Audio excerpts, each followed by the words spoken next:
Okay, Sandro, coming Yeah. to us from, you're in Barcelona, right? Yes, I'm based in Barcelona, correct. Yeah. And how is Barcelona doing? How are the hotels in Barcelona doing right now? Everything is totally closed here. We are actually already, me myself, I'm already in the now 6 weeks total lockdown. So it's very strict here. We are really only allowed to go for having grocery shopping and back. And yeah, due to this, like everything is completely closed.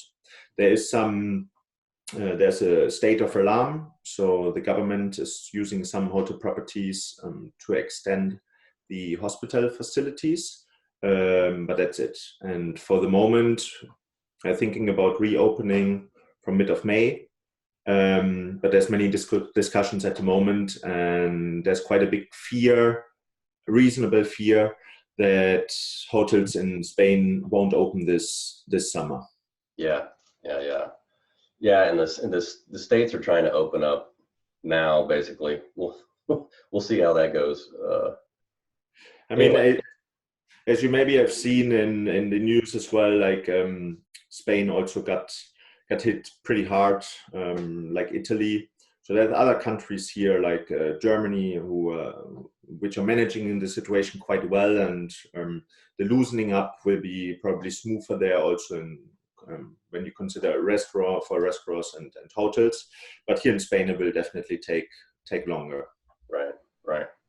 So and I'm sure you're talking to hoteliers, what are they doing or what do you think they could be doing right now? So yes, we have a lot of talks with hotels. Of course, they're very reduced in stuff, but in general, people are optimistic and looking forward. So after the first steps, of course, of cutting costs and trying to put certain procedures in place, which are mainly cost saving to survive as a hotel, as a business. Now they are slowly looking into, okay, how can we position ourselves once this is slowly rebounding, and then of course also how can they position themselves later on for a longer term. What we definitely see at the moment for now, as we are a little bit ahead to the US here, is that it's very, very important to keep communicating. We also see these from the big brands, but like Marriott or Accor or Hilton, but the communication is key also for a small individual hotel. Be transparent, communicate what kind of new procedures, safe and sound procedures and so on you're putting in place, but also to stay loyal with your loyal customers, and to be visible and show them, hey, we are still here, and we are doing something to move out of this. This is the main thing what everybody's doing should do at the moment. Right. And I mean, is anybody thinking about pricing? Yes, absolutely, a lot. The same like in the beginning, it was don't slash your prices, don't cut them, don't go too long. They're now thinking of, okay, but what can we take? How will it be afterwards? And we don't know yet. The same, I would say, counts for everything which is connected with travel. Our flights are going to be very expensive because less people are traveling, or our flights going to be actually cheap because they want to pick up revenue? And so we expect for a short time to also sell a little bit cheaper to get some revenue in. But for long term, you have a certain product, the product has a certain value, and your whole business plan is only working if you get a certain price for it. Mhm. So pricing in the past, also most revenue management systems and revenue managers were working a lot with historical data, with trends.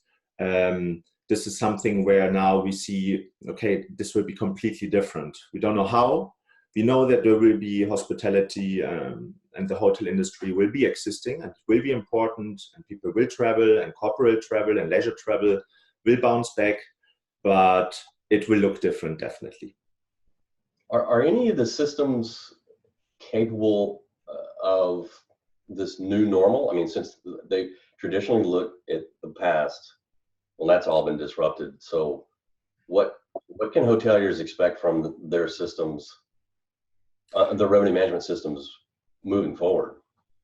So they definitely have to recalibrate their revenue management systems and their strategy, which means the historical data doesn't value so much anymore.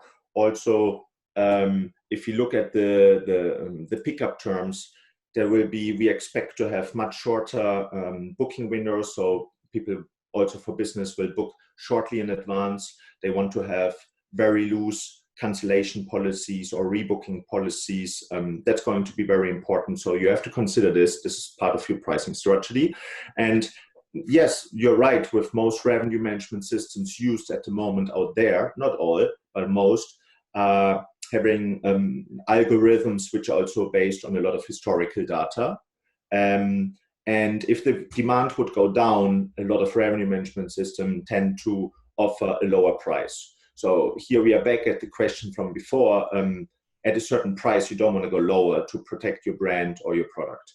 So you would need to override these systems, and they are learning with you. But here it's very important to have a revenue management system which has a new artificial intelligence, deep machine learning algorithm, and can pick up also from short windows this data instead of loading in historical data from the last 2 years, which means once it all picks up, each month something will happen and this data needs to be considered from the algorithm used by the system.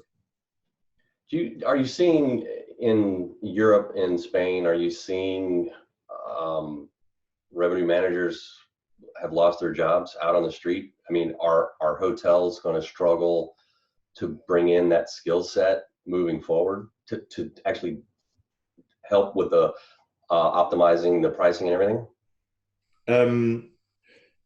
Yes, a lot of people are, of course, at the moment, as it is locked down, are not working, are working here. We have from country to country different help from the governments in place. But when you ask about revenue managers, I don't know any revenue manager who got laid off, just due to the fact that this is a very, very important department from the hotel, Yeah. and very, very important at the moment to track the data, to work with your data, to work with the systems, have different strategies. I think it's very important to have, let's say, a pessimistic scenario, a realistic one, and an optimistic one. Mm-hmm. And you have to have the plans in place. So once these things or these trends are starting to happen, you're prepared for it. A lot of people here say they expect to have domestic travel to rebound first, also due to travel bans between countries and so on. But who knows? Also, you need to align your revenue management strategy and your marketing. How do you want to attract families? How do you want to attract senior travelers? You want to maybe look into new promotions or discounting possibilities, which are part of revenue management as well.